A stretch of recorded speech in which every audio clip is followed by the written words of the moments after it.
Hi, I'm Dave, and I know comics. Do you want a superhero team that's a clear violation of child labor laws? Do you want a superhero team of adolescents who live together co-ed with no adult supervision at all? And do you want a superhero team of kids who are kidding themselves if they think they're not just a bunch of sidekicks? Then allow me to introduce to you my client for Dave Knows Comics Honest Promos, the Junior Justice League, the Little League of their own, the Teen Titans.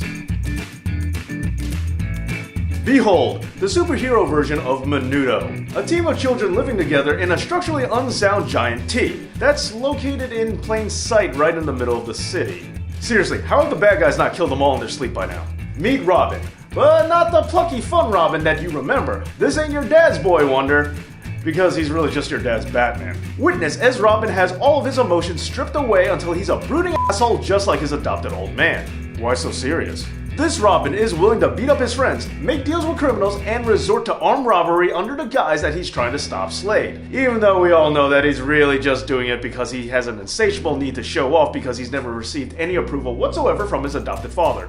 Anyway, this makes it all pretty clear that this Robin is definitely not a Jason Todd, not a Damian, or a Tim Drake, because this Robin is definitely a dick. Meet Beast Boy, another orphan who left his adopted family, but probably wasn't really missed all that much. And while he can change into any animal, writers thought he needed another change as well. Changes like him being red for a brief period of time, Young Justice changing his origin to being much better, and the character sometimes having a romance with Raven, but sometimes not. Anyway, despite all these changes, for some reason, nobody felt compelled to change his real name from being anything but Garfield? Look, I know he can change into a fat cat and all, but still. Meet Raven, the gothiest emo that ever emoed, who's probably also a cutter. And if she is, it might have developed from her deep-seated daddy issues. But I'm just wondering, if Trigon can use her to take over the world, why don't we just send her to another planet, or a different dimension? Wouldn't that just solve the problem?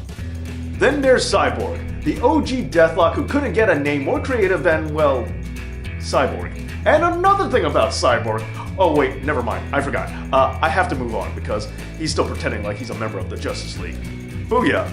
And then there's Starfire, a character who is named after a spice.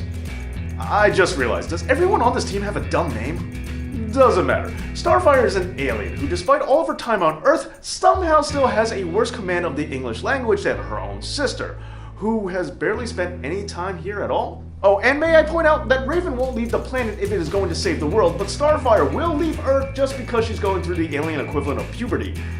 Just putting things in perspective here. So in closing, if you want a team that seemingly has a bizarrely large amount of downtime, a team that plays out like a superpowered version of Degrassi High, and a team that really wants you not to notice how badly they're just trying to be the X-Men, but without all the societal allegory, then allow me to introduce to you my client for Dave Knows Comics Honest Promos, the Comics Kid Authority, the Child Warfare Office, the Teen Titans. When there's trouble, you know who to call. The Ghostbusters, right? I mean, that's who you're gonna call, isn't it?